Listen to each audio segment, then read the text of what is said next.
Thrissur Shalom global ഫാമിലിയുടെ restoration ടൈമിലേക്ക് ഏവർക്കും സ്വാഗതം. വീണ്ടൊരു പ്രാവശ്യം കൂടെ ദൈവത്തിൻ്റെ വചനവുമായി നിങ്ങളുടെ ഭവനങ്ങളിൽ എത്തിച്ചേരുവാൻ കർത്താവ് ഒരുക്കുന്ന അനുഗ്രഹീതമായ ഈ നല്ല സന്ദർഭത്തിനായി ഞാൻ നന്ദിയോടെ കർത്താവിനെ സ്തുതിക്കുകയും വാഴ്ത്തുകയും ചെയ്യുന്നു. ഇന്ന് നമുക്ക് എൻ്റെ ആത്മീയ പിതാവും ഇന്ത്യ പെന്തക്കോസ്ത് സഭ PG സെൻറ്ററിലെ വൈസ് പ്രസിഡൻ്റായിട്ട് സേവനമനുഷ്ഠിക്കുന്ന കർത്താവിൻ്റെ ദാസൻ പാസ്റ്റർ KP ഐസക് ഞങ്ങളുടെ മാസയോഗത്തിൽ ഒരു സന്ദേശം പ്രസംഗിച്ചു. വളരെ അനുഗ്രഹപ്രദമായ, നാം എല്ലാവരും ശ്രദ്ധിച്ചിരിക്കേണ്ട, പഠിച്ചിരിക്കേണ്ട ഒരു സന്ദേശം. ആ സന്ദേശം നമുക്ക് വീണ്ടും കേൾക്കുവാനായിട്ട് കർത്താവ് ഒരു സാവകാശത്തോടെ ഇരിക്കുന്നു. വളരെ പ്രാർത്ഥനയോടെ നമുക്ക് സന്ദേശത്തിലേക്ക് നമുക്ക് നമ്മുടെ ശ്രദ്ധയെ തിരിക്കാം.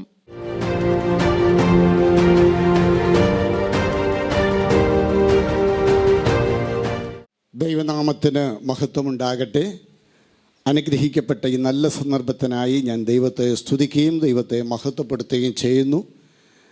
ശാലോം ഗ്ലോബൽ ഫാമിലി റെസ്റ്റോറേഷൻ പ്രോഗ്രാമിലേക്ക് വന്നിരിക്കുന്ന എല്ലാ പ്രേക്ഷകർക്കും കർത്താവായ യേശു ക്രിസ്തുവിൻ്റെ ധന്യനാമത്തിലുള്ള എൻ്റെ വിനീതമായ വന്ദനങ്ങൾ അറിയിക്കുന്നു. ദൈവത്തിൻ്റെ പരിശുദ്ധാത്മാവ് എൻ്റെ ഹൃദയത്തിൽ കഴിഞ്ഞ ദിവസങ്ങൾ ഇടപെട്ടതായ ഒരു ദൈവവചനം വായിച്ച് അതിൽ നിന്ന് അല്പസമയം നിങ്ങളുമായി ഒരു സന്ദേശം കൈമാറുവാൻ ഞാൻ താല്പര്യപ്പെടുന്നു. അതിനാധാരമായി യെശയ്യാ പ്രവാചകൻ്റെ പുസ്തകം 41 അധ്യായത്തിൻ്റെ 14 മുതൽ 16 വരെയുള്ള വാക്യങ്ങൾ ഞാനിവിടെ വായിക്കുന്നു.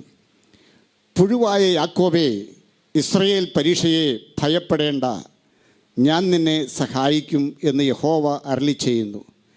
നിന്റെ വീണ്ടെടുപ്പുകാരൻ ഇസ്രയേലിൻ്റെ പരിശുദ്ധൻ തന്നെ, ഇതാ ഞാൻ നിന്നെ പുതിയതും മൂർച്ചയുള്ളതും പല്ലേറിയതുമായ മെതിവണ്ടിയാക്കി തീർക്കുന്നു. നീ പർവ്വതങ്ങളെ മെതിച്ച് പൊടിക്കുകയും കുന്നുകളെ പതിർ പോലെയാക്കുകയും ചെയ്യും.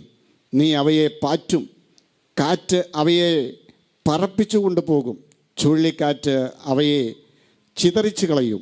നീയോ യഹോവയിൽ ഘോഷിച്ചുല്ലസിച്ച ഇസ്രയേലിൻ്റെ പരിശുദ്ധനിൽ പുകഴും. ഏതൊരു ദൈവവേദലിനും വളരെ ധൈര്യം നൽകുന്ന ഒരു വചനഭാഗമാണ് നമുക്കിവിടെ വായിപ്പാൻ തക്കവണ്ണം കഴിഞ്ഞത്. ദൈവത്തിൻ്റെ പ്രവാചകനായ യെശയ്യാവിൽ കൂടെ ഇസ്രയേലിൻ്റെ ജീവിതത്തിൻ്റെ പരാജയങ്ങളെക്കുറിച്ചും അവരുടെ പിന്മാറ്റത്തെക്കുറിച്ചൊക്കെ ആരംഭ അധ്യായങ്ങളിൽ പരാമർശിക്കുകയും സന്ദേശം നൽകുകയൊക്കെ ചെയ്തതായിട്ട് ആരംഭ അധ്യായങ്ങളിൽ നമുക്ക് കാണുവാൻ കഴിയുന്നുണ്ട്. ദൈവത്തിൻ്റെ പ്രത്യേക സമ്പത്തായിരുന്ന, ദൈവത്തിൻ്റെ ജനമായിരുന്ന ഇസ്രയേൽ ദൈവത്തിൻ്റെ വഴികളെ വിട്ടത് ദൈവത്തിന് ഒട്ടും സഹിക്കാത്തതായിരുന്നു. ദൈവം അവരുടെ വീണ്ടെടുപ്പിൻ്റെ വില നൽകി അവരെ രക്ഷിപ്പാനായി ദൈവം തീരുമാനിക്കുകയും അവരെ വീണ്ടെടുക്കുകയും ജാതികൾക്ക് അവരെ മാതൃകയാക്കി വയ്ക്കുകയും ചെയ്തുവെങ്കിലും അവർ ദൈവത്തിൻ്റെ വഴികളെയോ ദൈവത്തിൻ്റെ ഹിതങ്ങളെയോ മനസ്സിലാക്കി ദൈവത്തിന് വേണ്ടി ജീവിക്കുവാൻ അവർ സന്നദ്ധരായിരുന്നില്ല. ഏറിയ കാലം ദൈവത്തെ പ്രസാദിപ്പിച്ച അവരുടെ പിതാക്കന്മാരോട് ദൈവം അരുളി ചെയ്യുകയും അവർ എവിടെ എന്തെല്ലാം പ്രശ്നങ്ങൾ അവർക്കുണ്ടായാലും ഏത് യുദ്ധം വന്നാലും ദൈവം അവർക്ക് വേണ്ടി യുദ്ധം ചെയ്യുകയും അങ്ങനെ അവരുടെ വീണ്ടെടുപ്പുകാരനായ ദൈവത്തിൻ്റെ നാമം അവരിലൂടെ മഹത്വപ്പെടുകയും ഇടയായിത്തീരുകയും ചെയ്തു. ഇസ്രയേലിനെ വാസ്തവത്തിൽ ലോകത്തിൽ നിന്ന് വിളിച്ചു വേർതിരിച്ച് അവരെ ലോകത്തിന് അല്ലെങ്കിൽ ജാതികൾക്കൊരു മാതൃകയാക്കി വെച്ചതാണ്. പക്ഷേ അവരിൽ പലരും ജാതികളെ മാതൃകയാക്കി അല്ലെങ്കിൽ ഇസ്രയേലരല്ലാത്ത ആളുകളെ മാതൃകയാക്കി അവരുടെ ആത്മീക ജീവിതത്തെ വളരെ പരാജയത്തിലേക്ക് തള്ളിവിടുവാൻ തക്കവണ്ണം ഇടയായി തീർന്നു. ഈ കാലഘട്ടങ്ങളിലെല്ലാം ദൈവം അവരോട് ഹൃദ്യമായി ഇടപെട്ടുകൊണ്ടിരുന്നു, ദൈവം വാദിച്ചുകൊണ്ടിരുന്നു, ദൈവം അവരോട് സംസാരിച്ചു കൊണ്ടിരുന്നു, ദൈവം സംവദിച്ചു കൊണ്ടിരുന്നു. പക്ഷേ അവർ അവരുടെ പാപത്തിൽ നിന്ന് മടങ്ങി വരുവാൻ അവർക്ക് കഴിയാഞ്ഞതിൻ്റെ ഫലമായി ദൈവം അവരെ പ്രവാസത്തിലേക്ക് വിടുവാൻ തക്കവണ്ണം തീരുമാനിച്ചു. അവരെ പ്രവാസത്തിലേക്ക് വിടുന്നതിന് മുൻപേ തന്നെ പ്രവാചകന്മാരിൽ കൂടെയുള്ള വലിയ വലിയ ആലോചനകൾ കേൾപ്പിച്ചുവെങ്കിലും അവരതിനെ മനസ്സിലാക്കുകയോ അനുസരിക്കുകയോ ചെയ്തില്ല. എങ്കിലും അവർ അവരുടെ അബ്രഹാമിൻ്റെ സന്തതികളാണെന്നുള്ള അഭിമാനത്തിൽ അവരെ ദൈവത്തിൻ്റെ അടുത്ത് വസിക്കുന്ന ജനമാണെന്നുള്ള ചിന്തയിൽ അവരങ്ങനെ ജീവിച്ചുപോയി. എന്നാൽ കർത്താവിൻ്റെ വചനത്തിൽ നമ്മൾ ഇങ്ങനെ വായിക്കുന്നു, യെശയ്യാവ് തന്നെ പറഞ്ഞത്, ഈ ജനം മദനം കൊണ്ട് എന്നെ ബഹുമാനിക്കുന്നു, ഹൃദയം കൊണ്ട് എന്നെ വിട്ട് വളരെ ദൂരത്തായിരിക്കുന്നു. അക്ഷരീകമായുള്ള യാഗങ്ങളും അക്ഷരീകമായിട്ടുള്ള ഉത്സവങ്ങളും എല്ലാ കാര്യങ്ങളും ഇസ്രയേൽ തകൃതിയായി നടത്തിക്കൊണ്ടിരുന്നുവെങ്കിലും അവരുടെ ഹൃദയം ദൈവസന്നിധിയിൽ ഏകാഗ്രമായിരുന്നില്ല. ദൈവത്തിൻ്റെ വചനം നമ്മൾ വായിക്കുമ്പോൾ കാണുവാൻ കഴിയുന്നുണ്ട്. തങ്ങളിൽ ഏകാഗ്രചിത്തന്മാരായിരിക്കുന്നവർക്ക് വേണ്ടി തന്നെത്താൻ ബലവാൻ എന്ന് കാണിക്കേണ്ടതിന് യഹോവയുടെ കണ്ണ് ഭൂലോകം മുഴുവനും ഊടാടിയിരിക്കുന്നെന്ന് ഇസ്രായേലിൽ ഒരു രാജാവിനോട് പറഞ്ഞ ചരിത്രം നമുക്ക് കാണുവാൻ തക്കവണ്ണം കഴിയുന്നുണ്ട്. ദൈവം അവരെ നോക്കിയപ്പോൾ അവർ ആരും തന്നെ ദൈവത്തിങ്കിൽ ഏകാഗ്രമായിരുന്നില്ല. ആകയാൽ ഇസ്രായേലിനെ പ്രത്യേകമായിട്ട് ദൈവം സന്ദർശിക്കുവാൻ തീരുമാനിച്ചു. അവരുടെ അഭിമാനമായിരുന്ന അവരുടെ രാജ്യമായിരുന്ന ആ രാജ്യത്തെ ദൈവം പ്രവാസത്തിലേക്ക് അയക്കുവാൻ തക്കവണ്ണം ഇടയായി. ചരിത്രം നമ്മളോട് പറയുന്നു, വടക്കേ രാജ്യമായ ഇസ്രായേൽ അശൂരിനെ അടിമയായി പോവുകയും അതിനുശേഷം ചില വർഷങ്ങൾക്ക് ശേഷം ബാബിലോണിലേക്ക് തെക്കേ രാജ്യക്കാരും അടിമകളായി പോയ ചരിത്രം നമുക്ക് കാണുവാൻ കഴിയുന്നുണ്ട്. അവിടെയൊക്കെ ചെന്നപ്പോഴാണ് അവരുടെ കഴിഞ്ഞ കാലങ്ങളിലെ പിന്മാറ്റത്തിൻ്റെ തിക്താനുഭവത്തെക്കുറിച്ച് അവർക്ക് ബോധ്യം വരുന്നത്. അവിടെ ചെന്നപ്പോൾ അവിടെയുള്ള പ്രവാസികൾ പലരും പറഞ്ഞു, സിയോൻ ഗീതങ്ങളിൽ ഒന്ന് പാടുവാൻ പറഞ്ഞപ്പോൾ അവർക്ക് പാടുവാൻ കഴിഞ്ഞില്ല. പാട്ടവർക്ക് നന്നായി അറിയാമെങ്കിലും അന്യദേശത്ത് യഹോവയുടെ ഗീതം പാടുന്നത് എങ്ങനെ? അവിടെ തപ്പുകളെല്ലാം അലരി വൃക്ഷങ്ങളിൽ തൂക്കിയിട്ടു. അന്യദേശങ്ങളിൽ ഇസ്രായേലിനെ പാടി സന്തോഷിപ്പാൻ കഴിയാത്ത പരിതസ്ഥിതിയിൽ അവർ പ്രവാസത്തിലായിത്തീർന്നു. അങ്ങനെ അവർക്കുണ്ടായിരുന്ന ആത്മിക സന്തോഷങ്ങളെല്ലാം നഷ്ടപ്പെട്ടു പോയി. ബഹുഭൂരിഭാഗം ആളുകളും പിന്മാറ്റത്തിലേക്ക് പോയതിൻ്റെ ഫലമായി പ്രവാസത്തിൽ ചെന്നുവെങ്കിലും അതിനിടയിലും ദൈവത്തെ സേവിക്കുന്ന, ദൈവത്തെ മാനിക്കുന്ന ഒരു വിഭാഗം ചെറിയ കൂട്ടം ഭക്തന്മാർ ഉണ്ടായിരുന്നതായിട്ട് നമുക്ക് കാണുവാൻ കഴിയുന്നുണ്ട്. ആ കൂട്ടത്തിൽ പെട്ടവരായിരുന്നു ശദ്രക്ക്, മേശക്ക്, അബേദ്നെഗോ, ദാനിയേൽ തുടങ്ങിയിട്ടുള്ള ആളുകളൊക്കെ അങ്ങനെയുള്ളവരായിരുന്നു. അതുപോലെ ഹെസ്കേൽ തുടങ്ങിയ ആളുകളും ആ ദേശത്ത് അന്ന് ആത്മീകമായി ജീവിക്കണമെന്ന് ആഗ്രഹിക്കുകയും അവിടെ പ്രവാസകാലത്ത് ദൈവത്തിന് പ്രസാദമുള്ളത് ചെയ്യണമെന്ന് ആഗ്രഹിക്കുകയും ചെയ്തിരുന്നായ ഒരു കൊച്ചു വിഭാഗം അന്നും ഉണ്ടായിരുന്നതായിട്ട് നമുക്ക് കാണുവാൻ കഴിയുന്നുണ്ട്. ഏതായാലും നാം ദൈവവചനം പഠിച്ചു വരുമ്പോൾ ഇസ്രായേൽ എന്നെല്ലാം പിന്മാറ്റത്തിലേക്ക് കടന്നുപോയിട്ടുണ്ടോ അന്നെല്ലാം ദൈവം അവരെ ഓരോ വിഷയങ്ങളിലും കുറച്ചുകൊണ്ടിരുന്നു എന്ന് നമുക്ക് കാണുവാൻ കഴിയുന്നുണ്ട്. ദൈവത്തിൻ്റെ വഴിവിടുമ്പോൾ പ്രിയമുള്ളവരെ, ദൈവം നമ്മെയും കുറയ്ക്കും. നമുക്കുള്ള നന്മകളെ ദൈവം കുറയ്ക്കും. നമുക്കുള്ള താലന്തുകളെ ദൈവം കുറച്ചു കളയും. നമുക്കുള്ള അനുഗ്രഹങ്ങളെ ദൈവം കുറയ്ക്കും. ദൈവം അങ്ങനെ കുറയ്ക്കുന്നവനാണ്. ദൈവത്തിൻ്റെ ഹിതപ്രകാരം നാം ജീവിക്കുന്നില്ല എങ്കിൽ, ദൈവത്തിൻ്റെ ഇഷ്ടം തിരിച്ചറിഞ്ഞ് നാം ദൈവത്തിന് വേണ്ടി ജീവിക്കുന്നില്ല എങ്കിൽ നമ്മുടെ നന്മകളെ കുറച്ചു കളയുവാൻ തക്കവണ്ണം ദൈവത്തിന് കഴിയും എന്നുള്ള കാര്യം കൂടെ ഇത്തരുണത്തിൽ ഞാൻ ഓർപ്പിക്കുകയാണ്. അങ്ങനെ എല്ലാം നഷ്ടപ്പെട്ടു. ഇസ്രായേലിന് ആലയം നഷ്ടപ്പെട്ടു. യെരുശലേം പട്ടണം മതിലുകൾ ഇടിഞ്ഞു, അതിനെ തീ കൊണ്ട് വെന്തുപോകുവാൻ തക്കവണ്ണം ഇടയായിത്തീർന്നു. ഇത്തരത്തിൽ ഇസ്രായേൽ ജനമായിത്തീർന്ന സാഹചര്യങ്ങളിൽ ദൈവത്തിൻ്റെ പരിശുദ്ധാത്മാവ് തന്നെ ആയിത്തീരുന്ന ആ ഘട്ടത്തിൽ ദൈവത്തിൻ്റെ പരിശുദ്ധാത്മാവ് ഒരിക്കൽ കൂടെ പ്രവചനമായിട്ട് പറയുകയാണ് ഇസ്രായേലിനോട്, പുഴുവായ യാക്കോബേ. ഇസ്രായേലിനെ മൊത്തമായിട്ട് ദൈവത്തിൻ്റെ പ്രവാചകനിലൂടെ വരുവാൻ പോകുന്നതായ വലിയ കാര്യത്തെക്കുറിച്ച് പ്രവചിക്കുകയാണ്. പുഴുവായ യാക്കോബേ. യാക്കോബ് മറ്റ് രാജ്യങ്ങളെ അപേക്ഷിച്ച്, അല്ലെങ്കിൽ ഇസ്രായേൽ മറ്റ് രാജ്യങ്ങളെ അപേക്ഷിച്ച ഒരു പുഴുവാണ്. നമുക്ക് ചരിത്രം പഠിക്കുമ്പോൾ കാണുവാൻ കഴിയുന്നുണ്ട്.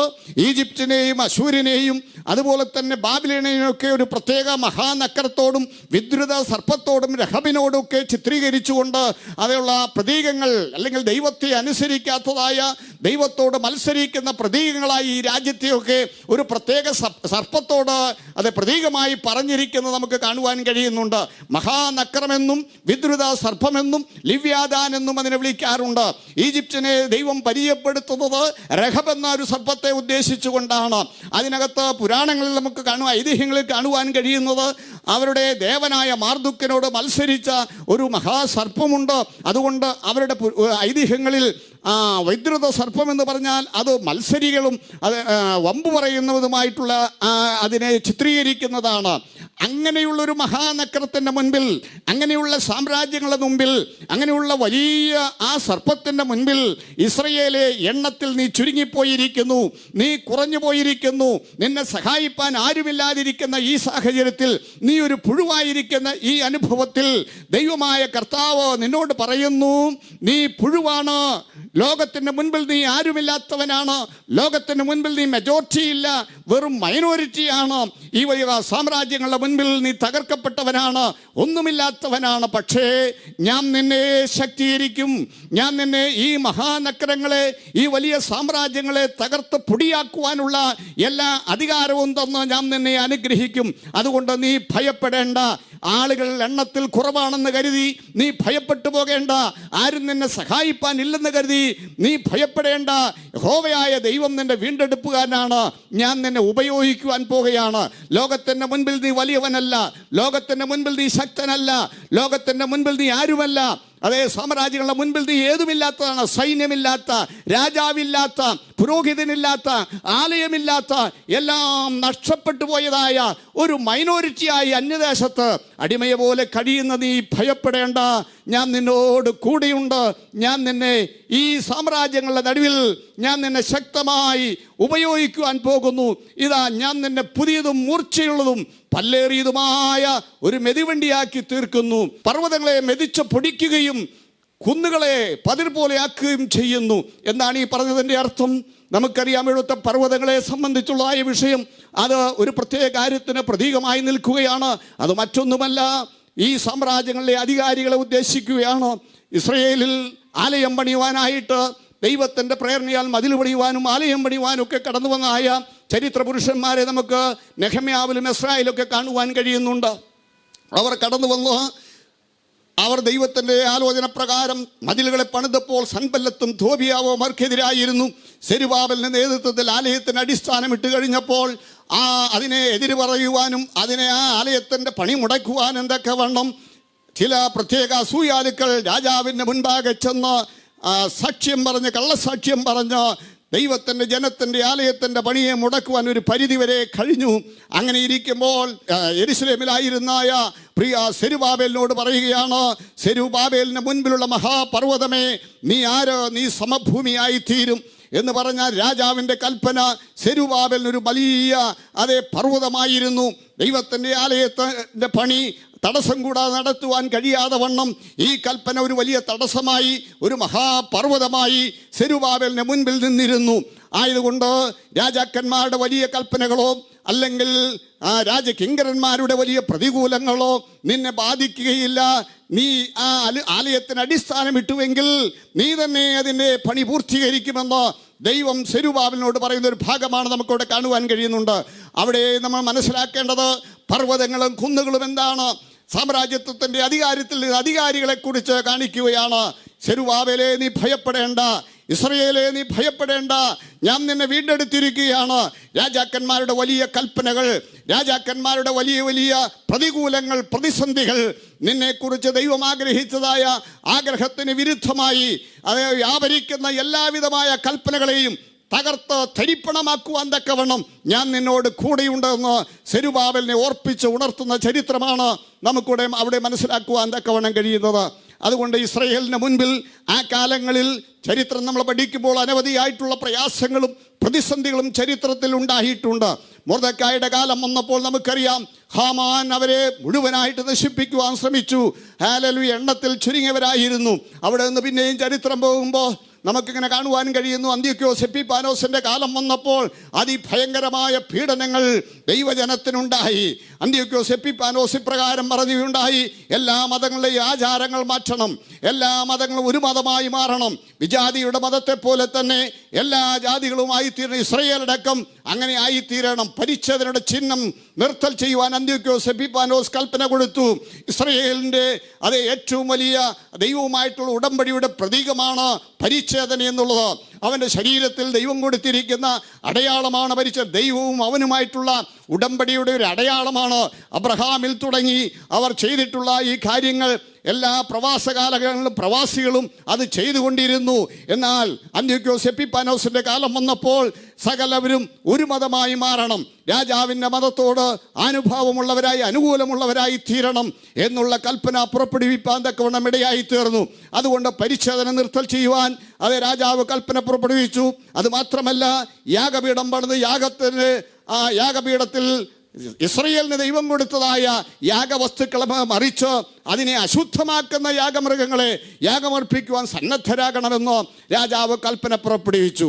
അങ്ങനെയുള്ള ആ സാഹചര്യത്തിൽ അന്ത്യോക്യോസ് എപ്പിഫാനോസിൻ്റെ ആ കാലഘട്ടത്തിൽ ഇസ്രായേലിൽ വളരെ പ്രയാസകരമായ കാലഘട്ടമായിരുന്നു. അവർ വളരെ വിലപിച്ചു, അവർ വളരെ ദുഃഖിച്ചു, അനേകർ രക്തസാക്ഷികളായി തീർന്നു, തങ്ങളെ തന്നെ ദൈവത്തിന് ഏൽപ്പിച്ചു കൊടുത്തു. ഭൂരിഭാഗം ഇസ്രായേലിയർ അല്ലെങ്കിൽ യഹൂദന്മാർ രാജാവിൻ്റെ കൽപ്പന അനുസരിക്കുന്നത് നമുക്ക് നന്നായിരിക്കുമെന്നുള്ള ചിന്തയുള്ളവരുണ്ടായിരുന്നു. അവരൊക്കെ ശബത്തിനെ അശുദ്ധമാക്കുകയും യാഗപീഠത്തെ അശുദ്ധമാക്കുന്നതിനെ യോജിക്കുകയും ചെയ്തു. പക്ഷേ ആ കാലഘട്ടത്തിൽ ദൈവം എഴുന്നേൽപ്പിച്ച ഒരു പുരോഹിതനായിരുന്നു മത്തത്യാസ് പുരോഹിതൻ. അദ്ദേഹം ആളുകളുടെ ബലം നോക്കിയില്ല, ദൈവത്തിൽ ആശ്രയിച്ചുകൊണ്ട് അദ്ദേഹം അതിനെ ചെറുത്തു നിന്നായിട്ടാണ് ചരിത്രം വായിക്കുന്നത്. ചരിത്രത്തിൽ നാം ഇങ്ങനെ കാണുന്നു, മോദയാനി എന്ന് പറയുന്ന സ്ഥലത്ത് താൻ തൻ്റെ പാർപ്പുറപ്പിച്ചു.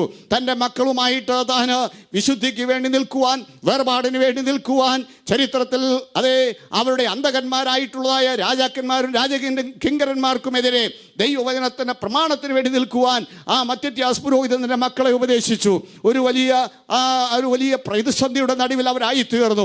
അവർ താമസിക്കുന്നിടത്ത് രാജകിങ്കരന്മാർ വന്ന് യഹോവയുടെ യാഗപീഠത്തെ അശുദ്ധമാക്കി അതിൽ പന്നിയെ യാഗമർപ്പിക്കുവാൻ തീരുമാനിച്ചു. രാജകിങ്കരന്മാർ വന്ന് ഈ മത്തത്യാസ് പുരോഹിതനോട് പറഞ്ഞു, അങ്ങ് ഈ നാട്ടിലൊരു മുഖ്യനാണ്, അങ്ങ് ഞങ്ങളോട് അനുകൂലിച്ചാൽ രാജാവിനാൽ നിങ്ങൾ പ്രശംസ ലഭിക്കുകയും നിങ്ങളുടെ മക്കൾ അത് രാജാവിൻ്റെ സ്നേഹിതന്മാരായി തീരുകയും ചെയ്യും. എന്നാൽ മത്തത്യാസ് പുരോഹിതൻ ഇപ്രകാരമാണ് പറഞ്ഞത്, ദൈവത്തിന് ജീവൻ കൊടുക്കേണ്ടി വന്നാലും ഞാനിത് അനുസരിക്കുകയില്ല, യഹോവയുടെ പക്ഷത്തുള്ളവൻ വേർതിരിയട്ടെ എന്ന് പറഞ്ഞു കഴിഞ്ഞപ്പോൾ ആ സമയത്ത് ആ രാജകിങ്കരന്മാരുടെ സമ്മതത്തോടെ ഒരു യഹൂദൻ യാഗമർപ്പിക്കുവാനും യാഗം അശുദ്ധമാക്കുവാനും യാഗപീഠത്തിൽ വന്നപ്പോൾ അതിനെ മത്തത്യാസ് പുരോഹിതൻ അവിടെ വെച്ച് കൊന്നുകളയുവാൻ തക്കവണ്ണം ഇടയായി തീർന്നു. ആ രാജകിങ്കരന്മാരെയും അവിടെ വെച്ച് കൊന്നുകളയുവാൻ തക്കവണ്ണം ഇടയായി തീർന്നു. ഈ സന്ദർഭത്തിൽ മത്തത്യാസ് പുരോഹിതൻ വിളിച്ചു പറഞ്ഞു, യഹോവയുടെ പക്ഷത്തുള്ളവൻ എന്നോടൊപ്പം മാറി നിൽക്കട്ടെ. അങ്ങനെ മത്തത്യാസ് പുരോഹിതനും കുറേ പേരും കൂടെ അതേ ഒളി സങ്കേതങ്ങളിലേക്ക് കയറിപ്പോകുവാൻ തക്കവണ്ണം ഇടയായി തീർന്നു. തൻ്റെ മരണസമയത്ത് തൻ്റെ മക്കളെ അടുക്കെ വിളിച്ചു പറഞ്ഞു, അബ്രഹാമിനെ നിങ്ങൾ നോക്കുക, അവൻ വിശ്വാസത്തിൽ ജീവിച്ചു, ദൈവം അവനെ അനുഗ്രഹിച്ചു, അതവന് നീതിയായി കണക്കിട്ടു. ദാവീദിനെ നോക്കുക, അവൻ കൃപാലുവായ ഒരു രാജാവായിരുന്നു, ദൈവം അവനോട് കൃപ കാണിപ്പാൻ തക്കവണ്ണം ഇടയായി തീർന്നു. പ്രവാസത്തിൽ കിടന്ന ശദ്രക്ക് മേശക്ക് അബേദ്നെഗോ ശ്രദ്ധിക്കൂ, അവരെ തീയിലേക്ക് വലിച്ചെറിഞ്ഞു. പക്ഷേ വിശ്വാസത്തോടുകൂടെ നിന്നപ്പോൾ തീയുടെ ബലം കെടുത്തി അവർ ദൈവത്തിന് വേണ്ടി നിന്നു. ദാനിയേൽ വിശ്വസ്തനായി നിന്നതുകൊണ്ട് അതേ സിംഹക്കുഴിയിലിട്ടപ്പോഴും അവൻ ജീവൻ പ്രാപിച്ചു, ഔന്നിധ്യം പ്രാപിച്ചു. യോസഫ് തൻ്റെ കഷ്ടതയിൽ ദൈവത്തോട് നിലവിളിച്ചു, അവൻ കണ്ട ദർശനത്തിൻ്റെ പ്രാപ്തിയിലേക്ക് ദൈവം അവനെ എത്തിച്ചു. അങ്ങനെയെങ്കിൽ മക്കളെ, ഈ സന്ദർഭത്തിൽ നിങ്ങളോടൊപ്പം നിൽക്കുവാൻ ലോകത്ത് ആരുമില്ല എങ്കിലും, ഇസ്രായേലിൽ തന്നെ വഴിവിട്ടുവെങ്കിലും, നിങ്ങൾ ചുരുങ്ങിയവരാണെങ്കിലും ദൈവത്തിന് വേണ്ടി നിൽക്കുമ്പോൾ ദൈവം നിങ്ങളോട് കൂടെയിരിക്കും. ദൈവം നിങ്ങളെ അനുഗ്രഹിപ്പാൻ തക്കണം ഇടയായിത്തീരും. വിശ്വസ്തരായി ദൈവത്തെ സേവിക്കുക. ആ മക്കൾ പിതാവിൻ്റെ വാക്കുകളെ അനുസരിച്ചു. ചരിത്രത്തെ നോക്കിക്കൊണ്ടാണ് യെശയ്യാവ് പറയുന്നത്. അവരുടെ മക്കാബിയ യുദ്ധത്തെക്കുറിച്ചൊക്കെ നമുക്ക് കാണുവാൻ കഴിയുന്നുണ്ട്. മക്കാബിയുടെ കാലഘട്ടം എന്നുകൊണ്ട് വളരെ ന്യൂനപക്ഷമായിരുന്നു. ഒളി സങ്കേതങ്ങളുണ്ടാക്കി ഒളി സങ്കേതങ്ങളിൽ ഒളിച്ചിരുന്നുകൊണ്ട് ദൈവത്തിൻ്റെ വേർപാടിനും വിശുദ്ധിക്കും വേണ്ടി നിലകൊണ്ടതായ ആ മക്കാബി യുദ്ധം ചരിത്രത്തിൽ നമുക്ക് കാണുവാൻ തക്കവണ്ണം കഴിയുന്നുണ്ട്. അവരെ കൂടെ മുൻകണ്ടുകൊണ്ടാണ് യെശയ്യാവ് ഈ പ്രവചനം പറയുന്നുവെന്നാണ് വേദപണ്ഡിതാക്കന്മാരുടെ അഭിപ്രായം. ഇന്ന് പകൽ ഇതിൽ നിന്ന് നമുക്ക് അറിയുവാനുള്ള സന്ദേശം എന്താണ്? ഹല്ലേലൂയ, നമ്മോടൊപ്പം നിൽക്കുവാൻ ഒരു ബഹുഭൂരിപക്ഷം ഉണ്ടായി എന്ന് വരികയില്ല. എന്നാൽ സർവശക്തനായ ദൈവത്തെ വിശ്വസിക്കുന്ന, അവനെ സ്നേഹിക്കുന്ന അവൻ്റെ മക്കളായ തൻ്റെ ജനം ഒരുമിച്ച് നിന്ന് പ്രാർത്ഥിച്ചാൽ, ഒരുമിച്ച് നിന്ന് ആരാധിച്ചാൽ, ഒരുമിച്ച് നിന്ന് കർത്താവിൻ്റെ വേലയിൽ ശോഭിച്ചാൽ തീർച്ചയായും അനേക പർവ്വതങ്ങളെ പൊടിയാക്കുന്ന, കുന്നുകളെ തകർക്കുന്ന ഒരു വലിയ ശക്തിക്ക് നിങ്ങളെ വിധേയരാക്കി, നിങ്ങളുടെ ഭൂരിപക്ഷം നോക്കിയിട്ടല്ല, നിങ്ങളുടെ മനസ്സിനെ നോക്കിക്കൊണ്ട്, ഹൃദയത്തെ നോക്കിക്കൊണ്ട്, നിങ്ങളുടെ ഹൃദയത്തിൻ്റെ അവസ്ഥയെ മനസ്സിലാക്കിക്കൊണ്ട് നിങ്ങൾക്ക് വലിയ ഉന്നതത തരുവാൻ, ഉയർച്ച നൽകുവാൻ ദൈവം സർവശക്തനായ ദൈവമാണ്. ഇസ്രായേലേ, നീ മറ്റ് സാമ്രാജ്യങ്ങളെ അപേക്ഷിച്ച് പുഴുവായിരിക്കുന്നുവെങ്കിലും ഞാൻ നിന്നെ അവരുടെ അധികാരികളുടെ മേൽ നിനക്ക് വലിയ ജയം നൽകുവാൻ വിശ്വസ്തനായ ദൈവമാണ് ഞാൻ.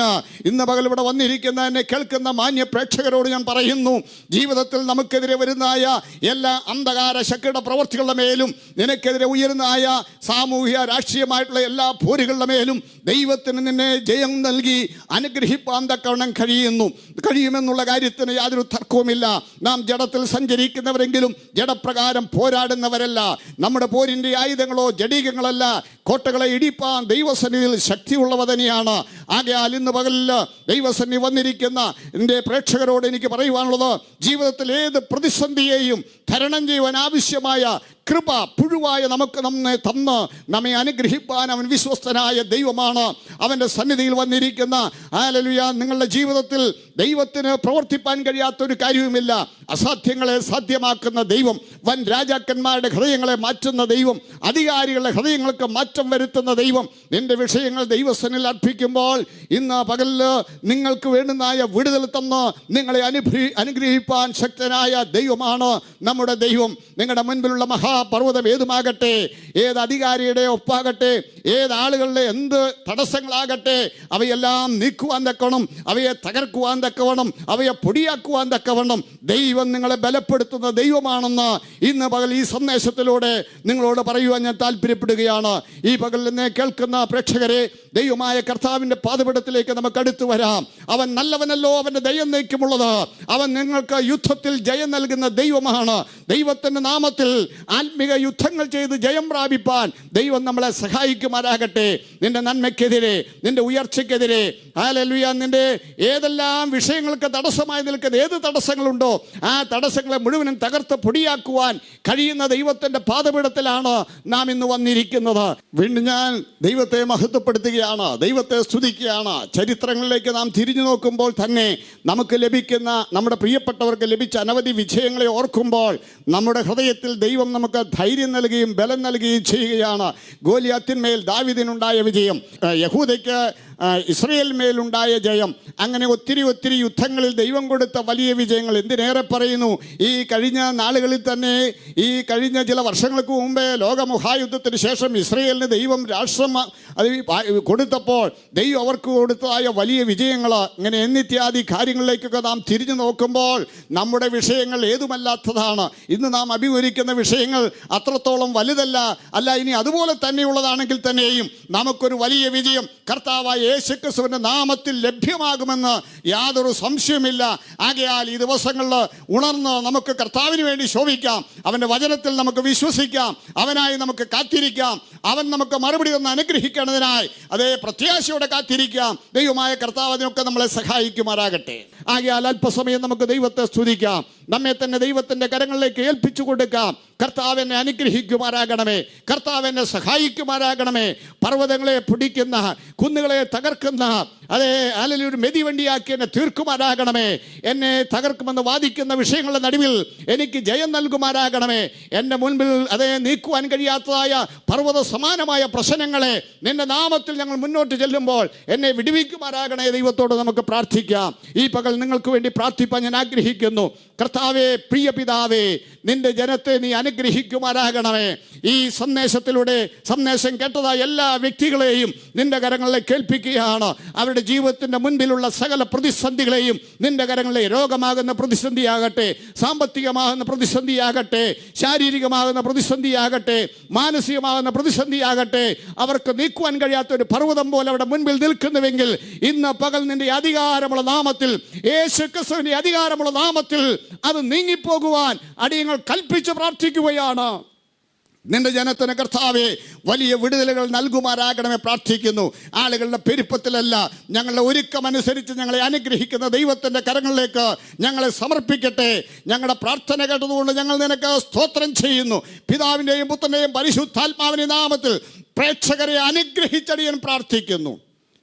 എല്ലാ മഹത്വവും അംഗീകരിപ്പിക്കുന്നു. യേശു ക്രിസ്തുവിൻ വിലയേറിയ നാമത്തിൽ താഴ്മയോടെ അപേക്ഷിക്കുന്നു. ദയതോന്നി കേൾക്കുമാറാകണമേ. ആമേൻ.